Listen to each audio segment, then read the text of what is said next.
Good morning friends, SP sir here. Last time આપણે સ્વાધ્યાયના 1.29 સુધી દાખલા ક્લિયર કર્યા છે. હવે આપણે જોવાના છે 1.30 થી. પણ લેક્ચર ચાલુ કરવું પહેલાં દર વખતની જેમ કહી દઈશ, વિડીયો લાઇક કરો, શેર કરો અને જો યુટ્યુબ ચેનલ સબસ્ક્રાઇબ નથી કરી તો પહેલાં જ ચેનલ સબસ્ક્રાઇબ કરી દો. ઓકે, ચલો તો આગળ વધીએ.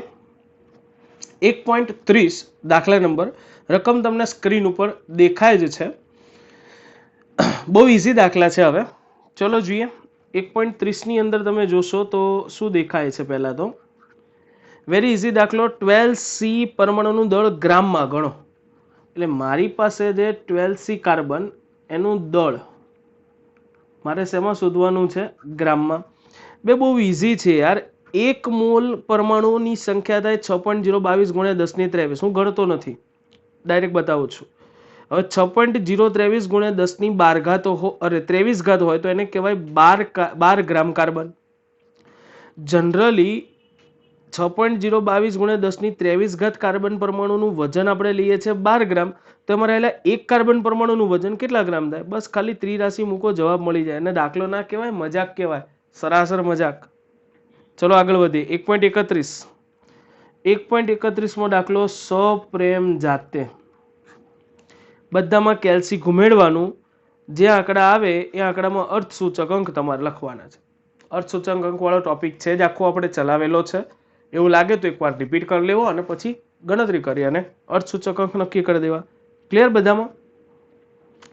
ચલો તો સીધા આપણે આગળ વધીએ છીએ. 1.32 આપણને નહીં ગણાવું, પૂછો કેમ? દાખલો સારો છે, આઈએમપી દાખલો છે.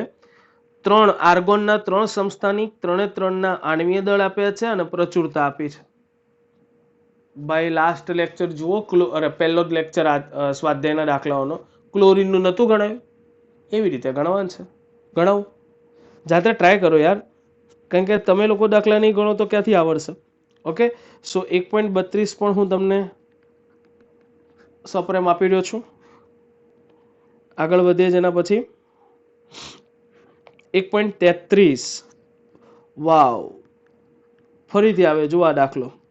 નીચેના દરેકમાં પરમાણુની સંખ્યા. હવે અહીંયા જુઓ, આર્ગોન, હિલિયમ અને હિલિયમ 3 પરમાણુના સ્વરૂપમાં જ છે. 3ના વજન આપ્યા છે. તો મેં કીધું તો એમ બહુ ઇઝી છે. 3ના વજન આપ્યા છે. 3ના અણુભાર તમને મળી જાય તો 3ના મળે મોલ. મોલ ગુણ્યા એવોગાડ્રો નંબર કરી દો તો મળી જાય પરમાણુની સંખ્યા. અહીંયા તમારે કોઈ સંખ્યા વડે નહીં ગુણવા પડે. કેમ? કારણ કે હિલિયમ અને આર્ગોન બંને પરમાણવીય સ્વરૂપમાં જ હોય.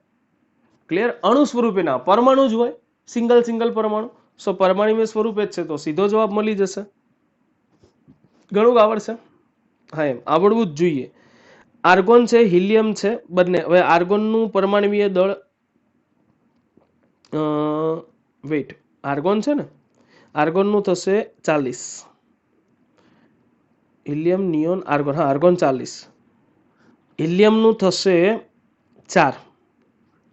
ક્લિયર? પરમાણુ દળ લખ્યા છે મેં, એટલે જુઓ ને પહેલામાં ગણ્યા જ છે કે આર્ગોન. પણ જો કે આમાં પરમાણુ દળની જરૂર નથી, સીધા મોલ જ આપ્યા છે ને. આર્ગોનના તો મોલ જ છે.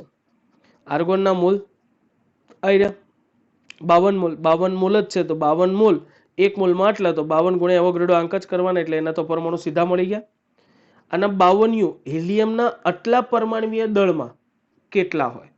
તો હિલિયમનું પરમાણવીય દળ 52 હોય તો એનો અર્થ 52U એટલે હિલિયમના એક પરમાણુનું દળ 4 હોય તો 52U પરમાણવીય દળ હોય ત્યારે હિલિયમના કેટલા પરમાણુ હોય? તો 4U પરમાણવીય દળે એક પરમાણુ થાય તો 52U એ કેટલા થાય? ગણી લીધા. એટલે 13 હિલિયમ પરમાણુ થઈ ગયા સીધા. એટલે આમાં તો 13 જ પરમાણુ હશે. 52 ગ્રામમાં કેટલા? વજન 52 તો 52 ભાગ્યા 4 કરો એટલે મોલ મળી જાય ને. 52 ભાગ્યા 4 મોલ મળી જાય. મોલ ગુણ્યા એવોગાડ્રો અંક કરી દો. ઇઝી છે, નથી ગણતો જાતે ટ્રાય કરવાનો હો ભાઈ. સપ્રેમ. હવે સરસ મજાનો દાખલો આવ્યો. હવે મસ્ત દાખલો, આમ વેરી વેરી વેરી મસ્ત દાખલો ભાઈ. 1.34. વેરી મસ્ત દાખલો. ખાસ ધ્યાન આપજો. પહેલા તો રકમ સમજજો. એક વેલ્ડિંગ કરવાનો બળતણ વાયુ જે કાર્બન અને હાઇડ્રોજન ધરાવે છે. કઈ વાંધો નહીં. તેની થોડા પ્રમાણમાં ઓક્સિજન સાથે પ્રક્રિયા કરો બાળ્યો તો એમાંથી 3.38 ગ્રામ કાર્બન ડાયોક્સાઇડ બન્યો. 3.38 ગ્રામ CO2 વાયુ અને 0.690 ગ્રામ પાણી બન્યું. 0.690 ગ્રામ પાણી બને છે. અને અન્ય નિપજ આપતું નથી, એટલે કોઈ અન્ય નિપજ નથી બનતી. આ વેલ્ડિંગ વાયુ જો 10 લિટર કદ ધરાવે STPA તો એનું વજન આટલું થાય. એટલે મને હજી એક આપ્યું છે કે STPA 10 લિટરનું વજન કેટલું આપ્યું છે? 11.6 ગ્રામ. તો પહેલા તમારે પ્રમાણ સૂચક સૂત્ર ગણવાનું, વાયુનું મોલર દળ ગણવાનું અને અણુ સૂત્ર ગણવાનું. ત્રણ વસ્તુ ગણવાની. બહુ ઈઝી દાખલો છે. ચલો તો પહેલા તો જો CO2 છે તો CO2 નું આણ્વીય દળ કેટલું થાય? તો બધાને ખબર હશે 44 થાય. અને પાણીનું આણ્વીય દળ કેટલું થાય? તો પાણીનું આણ્વીય દળ થશે 18. હવે અહીંયા આવો દાખલો, આ વેરી રેર દાખલો છે એટલે ધ્યાન રાખજો. મસ્ત દાખલો છે. હવે આવું હોય પ્રમાણ સૂચક સૂત્ર તમે ત્યારે ગણી શકો જ્યારે તમને કાર્બન અને હાઇડ્રોજન જેનો એ વાયુ બન્યો એના ટકા ખબર હોય.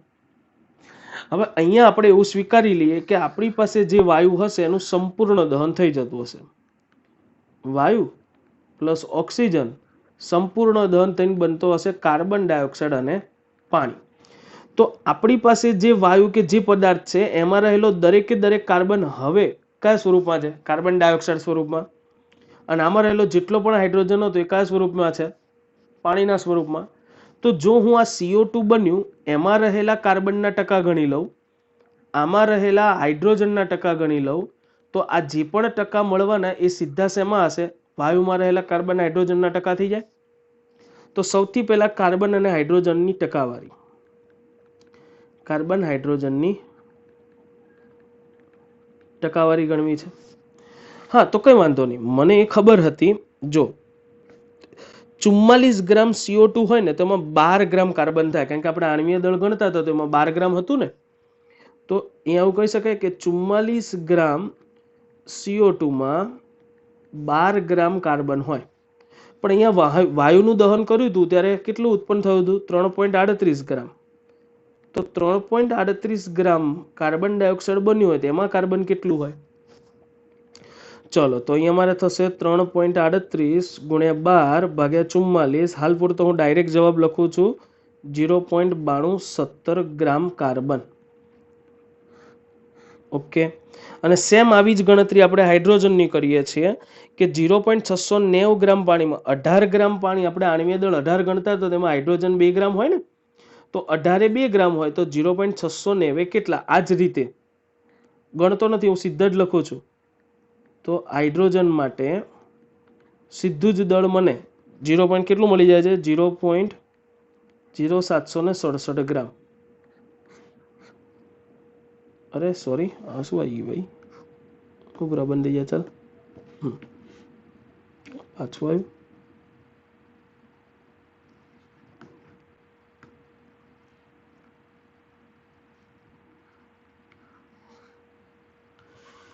હા થઈ જશે એટલું. ચલો અહીંયા સુધી ખબર પડી બધાને? ફાઇનલ કે ઘણું હાઇડ્રોજન આવડશે ને? નથી ગણતો. હારું હાલો, તમારે જેવું કોણ થાય ગણ દઉં. બસ આખો દાખલો ગણીએ છીએ આપણે. તો હવે અહીંયા હાઇડ્રોજનના ટકા ગણો. મને ખબર છે કે 18 ગ્રામ પાણી લઉં તો એની અંદર 2 ગ્રામ હાઇડ્રોજન થાય. તો મારી પાસે જે વાયુ હતો એનું દહન કર્યું તો કેટલું પાણી ઉત્પન્ન થયું હતું? 0.690 ગ્રામ પાણી બન્યું હોય તો એમાં હાઇડ્રોજન કેટલું હોય? 0.690 ગુણ્યા 2 ડિવાઇડેડ બાય 18 એટલે 0.0, હવે ચીટિંગ કરીશું, 767. ચલો આટલા ગ્રામ હાઇડ્રોજન થઈ ગયો, આટલા ગ્રામ કાર્બન થઈ ગયો. હાઇડ્રોજન અને કાર્બનના મને હવે દળ મળી ગયા છે. ક્લિયર? હવે બંનેના દળ હોય તો એનો અર્થ એવો થયો કે મારી પાસે જે બનેલો વાયુ હતો એ તો કાર્બન અને હાઇડ્રોજનનો જ હતો ને. વેઇટ, તો અહીં રહેલા કાર્બન હાઇડ્રોજનમાંથી બનેલા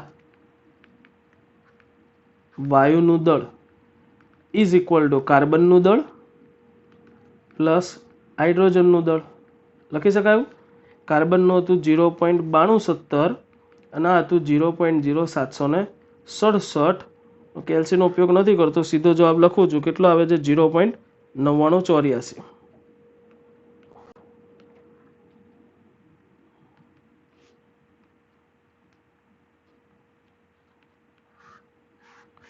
તો જો હવે મારે કાર્બન અને હાઇડ્રોજનના ટકા ગણવા હોય તો મળી જાય. કઈ રીતે? કે 0.9984 ગ્રામ એટલે 100% સંયોજન થયું. તો એમાં 0.9270 ગ્રામ કાર્બન હતું, તો એટલા કેટલા ટકા થાય? તો કાર્બન હાઇડ્રોજનની ટકાવારી, કાર્બન હાઇડ્રોજનની ટકાવારી ગણવી છે. તો ખબર આપણે ગણતા હતા કે કાર્બનની દળથી ટકાવારી ઇઝ ઇક્વલ ટુ શું લખાય? કાર્બનનું વજન 0.9270 ભાગ્યા 0.99 કુલ મોલર દળ ગુણ્યા 100. યાદ છે ને ભાઈ બધાને? આવી રીતે લખતા હતા આપણે. એ જો એ હા, એના માટે બી થોડીક નાની એવી ચીટિંગ કરી નાખીશ. કાર્બનનું દળ ગ્રામમાં છેદમાં કાર્બનનું પરમાણુય દળ કાર્બનના ટકા ગણવા. કાર્બનનું વજન ગુણ્યા 100 ભાગ્યા કુલ એટલે 92.32% આવશે. અને 92.32% આવે એને હું મોલમાં કન્વર્ટ કરી દઈશ. એ પછી કરીએ, પહેલાં તો ટકા શોધી લો ને. બરાબર, એટલે પહેલાં ટકા શોધી લઈએ. ચલો, તો કેટલા આવતા હતા? 92.32% આવતા હતા ને અહીંયા. બરો ને, કરી દઉં, તમને એવું થાય નહીં. 0.9270 ડિવાઇડેડ બાય 0.9984 અને ગુણ્યા એ ડિવાઇડેડ કર્યું કે મલ્ટીપ્લાય કર્યું મેં? 0.9270 ડિવાઇડેડ બાય 0.9984 એટલે 0.9231 ને ગુણ્યા 100 કરી દેવાના એટલે 92.31% એટલે 32% લખાય. ચલો, આ કાર્બનના ટકા આવી ગયા. ચલો, એવી રીતે હાઇડ્રોજનની ટકાવારી. તો હાઇડ્રોજનનું વજન, તો હાઇડ્રોજનનું દળ કેટલું હતું? 0.0787 અપન કુલ દળ તો 0.9984 ગુણ્યા 100. 0.0787 divided by 0.9984 multiply 100, 7.88%. હાઇડ્રોજન આવી ગયા. તો જો હવે હું શું કરી નાખું? આપણે ખબર પ્રમાણ સૂચક સૂત્ર ગણવું હતું, તો આપણે શું કરતા હતા? હું બરાબર પહેલા અહીંયા લખી નાખું. કાર્બનના ટકા ઇઝ ઇક્વલ ટુ કેટલા આવ્યા? 92.32 અને હાઇડ્રોજનના ટકા કેટલા આવ્યા? 7.88. તો પ્રમાણ સૂચક સૂત્ર માટે ગણતરી કરી નાખીએ પહેલા. તો પ્રમાણ સૂચક સૂત્ર માટે આપણે કહ્યું ગણતરી માટે મેં કોષ્ટકની રીત શીખવાડી, એ જ રીત વાપરી દઈએ, સહેલી પડે આપણને. ચલો, કાર્બન અને હાઇડ્રોજન, કાર્બનનું પરમાણુ દળ 12, હાઇડ્રોજનનું 1. બંનેના ટકા એટલે 92.32% કાર્બન હતું અને 7.88% હતું. ચલો, ગુણોત્તર એટલે 92.32 ડિવાઇડેડ બાય 12, 7.69 અને 7.88 ડિવાઇડેડ બાય 1 એટલે તો એટલું જ આવવાનું ને, 7.88 છે. ચલો, બંનેમાં નાનું કોણ? 7.79, તો એના વડે ભાગી દો એટલે આની સંખ્યા 1 અને 7.88 divided by 7.69 is 1.02 is approx, આ તો 1 જ છે ને, ઇઝ એપ્રોક્સ 1. તો એવું કહી શકાય કે કાર્બનની સંખ્યા 1 અને હાઇડ્રોજનની સંખ્યા 1 લેતા પ્રમાણ સૂચક સૂત્ર ઇઝ ઇક્વલ ટુ કાર્બન 1 અને હાઇડ્રોજન 1 એટલે CH થઈ જાય. પડી અહીંયા સુધી ખબર પડી? ભાઈ ઈઝી છે યાર. જો બે પેજ ભરીને લખ્યું છે મેં. પહેલા તો આ પેજ જુઓ. મેં શું કર્યું, મને કાર્બન ડાયોક્સાઇડ અને પાણીનું વજન આપ્યું હતું, એના અણુભાર મને ખબર હતા. અણુભાર 44 આપણે ત્યારે લઈએ કે જ્યારે 44 ગ્રામ લઉં તો એની અંદર કાર્બન કેટલો થાય 12 ગ્રામ. તો એના આધારે મને આટલા ગ્રામ કાર્બન ડાયોક્સાઇડ હોય તો એની અંદર કેટલો થાય, તો કાર્બન અને હાઇડ્રોજનના દળ ગણ્યા, એ બંનેનો સરવાળો કર્યો. કારણ કે આપણા જે સમીકરણમાં વાયુ હોય એ વાયુનું દહન થાય તો એમાં જેટલો કાર્બન હોય એટલો જ કાર્બન આમાં ને એટલો જ કાર્બન આમાં જવાનો, અરે હાઇડ્રોજન આમાં જવાનો. આમાં રહેલા કાર્બનનું દળ અને હાઇડ્રોજનનું દળ ગણો, એ બંનેનો જ સરવાળો દળ પ્રમાણ આપણે પેલો દળ સંચયનો નિયમ કે દળનું વિનાશ કે સર્જન શક્ય નથી. તો વાયુમાં જેટલો કાર્બન હશે એ જ અહીંયા ટ્રાન્સફર થયો હોય ને હાઇડ્રોજન, તો અહીંયાના દળ ગણે, એનો સરવાળો કરો એટલે કુલ વાયુનું દળ મળી ગયું. કુલ વાયુનું દળ મળે તમારે રહેલા કાર્બન હાઇડ્રોજનના ટકા ગણે, અને એના પરથી મેં ગણી લીધા એમના પ્રમાણ સૂચક સૂત્રો.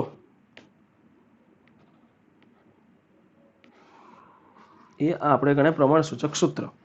ચલો અહીંયા સુધીનું કામ બધાને ક્લિયર થઈ ગયું હોય તો હવે આગળ વધું છું. મને રકમમાં એવું કીધું હતું પ્રમાણ સૂચક સૂત્ર ગણવાનું હતું, ચલો ગણી લીધું. ક્લિયર છે. હવે મને એસટીપીએ રકમ આપ્યું હતું 10 લિટર વાયુનું મોલર વજન થાય 11.6 ગ્રામ. તો 22.4 લિટર એટલે 1 મોલ વાયુનું વજન કેટલું થાય?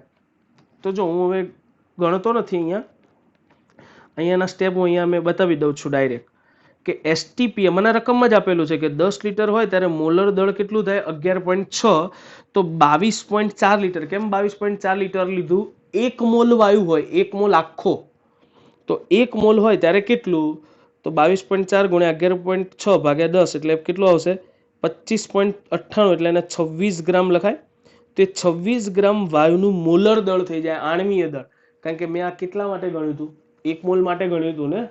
તો 1 મોલ માટે એટલે 1 મોલનું જે વજન આવે એ જ એનું આણ્વીય દળ કહેવાય. તો મારી પાસે આ જે વાયુ હશે ને જેનું પ્રમાણ સૂચક સૂત્ર CH મળ્યું, એનું આણ્વીય દળ મને મળી ગયું. એટલે તમારે એવું લાગે તો અહીંયા લખી નાખવાનું આણ્વીય દળની ગણતરી માટે.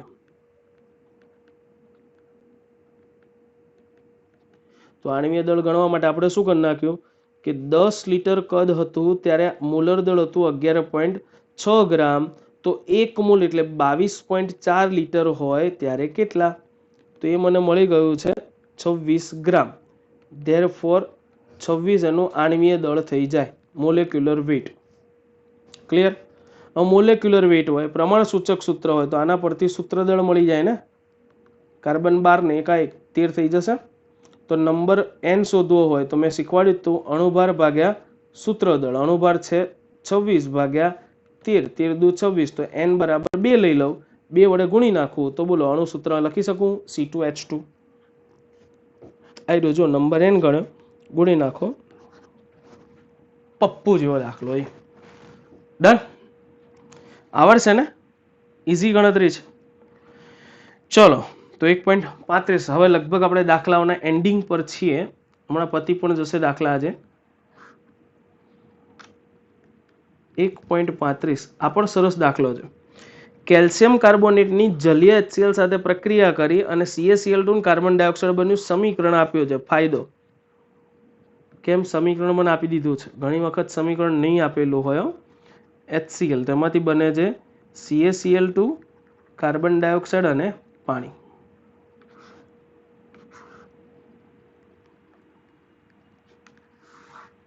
પછી હમણાં આખું પેજ કરી દઈશ આપણને.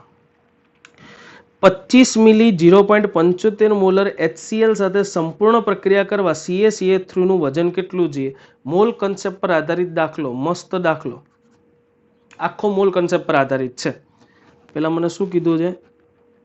25 મિલી 0.75 મોલર HCl માટે જરૂરી કેલ્શિયમ કાર્બોનેટનું વજન કેટલું?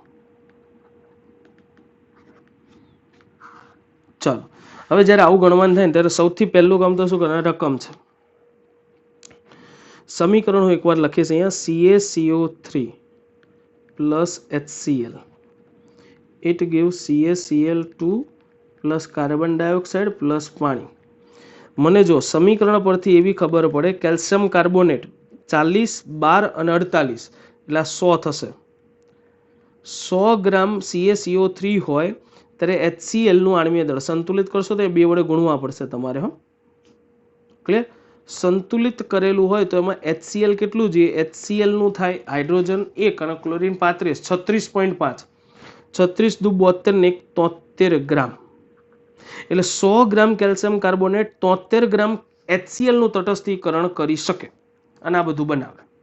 આ સમીકરણ કહે છે. રકમમાં મને આપ્યું છે શું? તો રકમમાં મને આપ્યું છે 25 મિલી 0.75 મોલર. હવે 25 મિલી કદ 0.75 મોલર મોલારિટીમાં HCl નું વજન મારે ગણવું છે. તો કઈ વાંધો નહીં, મારા પાસે મોલારિટીનું સૂત્ર છે. મોલારિટી બરાબર વજન ગુણ્યા 1000 ભાગ્યા આણ્વીય દળ ગુણ્યા કદ. તો બોલો વજન બરાબર શું લખાય? મોલારિટી ગુણ્યા અણુભાર ગુણ્યા દ્રાવણનું કદ ભાગ્યા 1000.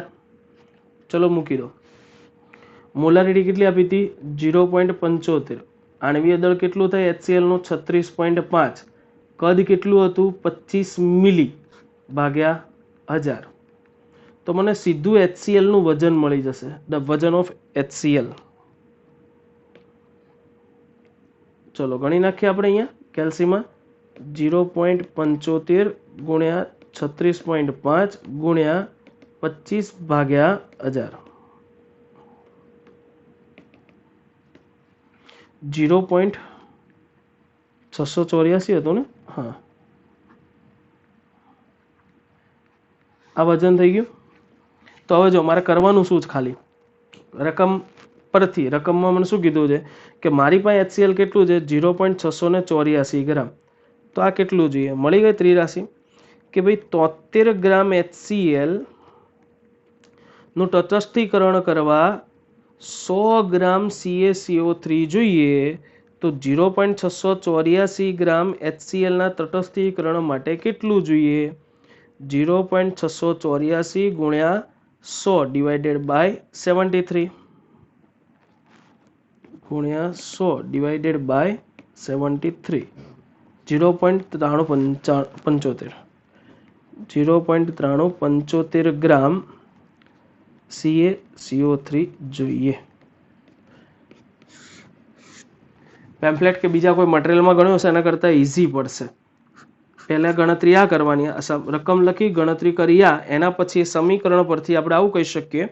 તો રકમમાં આવું કહે છે તો એના પરથી ગણતરી કરી ના. થઈ ગયો ઇઝી. સ્ક્રીનશોટ લઈ લેજો.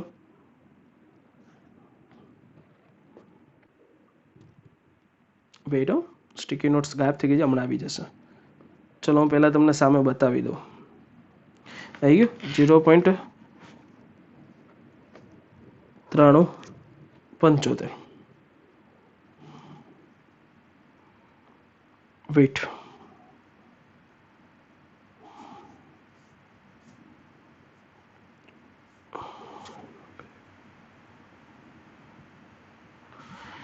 આવી જશે હમણાં.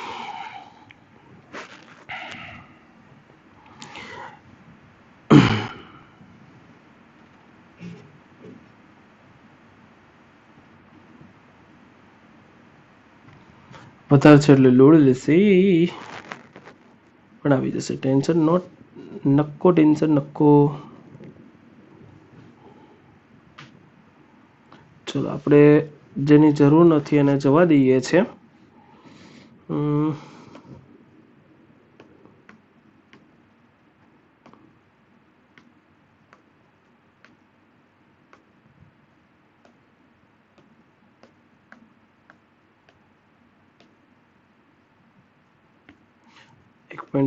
પણ હવે મેં સ્ક્રીનશોટ તમે લોકોએ લઈ લીધો હશે એટલે વાંધો નથી. આપણે એવું કરીએ, નોટ લઈ લઈએ એટલે બાકી બધી માથાકૂટ જવા દો ને સાઈડમાં અત્યારે હાલ પૂરતી. ચલો હા, પણ તમારે છેલ્લો દાખલો જોવો છે ને, જવાબ કેટલો આવ્યો હતો? 1 પોઈન્ટ કયો હતો આપણો? 1.35 ને? 34 છે એટલે 29. જો ભૂલમાં મેં ડિલીટ મારી દીધી હશે તો નહીં મળે આપણને. પણ મેં કીધું તેમ તમે સ્ક્રીનશોટ લઈ લીધો હશે એટલે વાંધો નથી, પણ જવાબ આવી ગયો છે. ઓકે, ચલો તો આગળ વધીએ.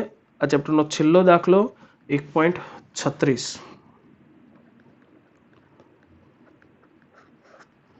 બહુ ઇઝી દાખલો છે. પ્રયોગશાળામાં મેંગેનીઝ ડાયોક્સાઇડની જલીય હાઇડ્રોક્લોરિક એસિડ સાથે પ્રક્રિયા કરી તો ક્લોરીન બનાવ્યું. સમીકરણ મને આપી દીધું છે ને, સૌથી મોટું બેનિફિટ 4HCl વત્તા manganese dioxide it gives 2 mall H2O plus MnCl2 અને એમાંથી બને છે Cl2.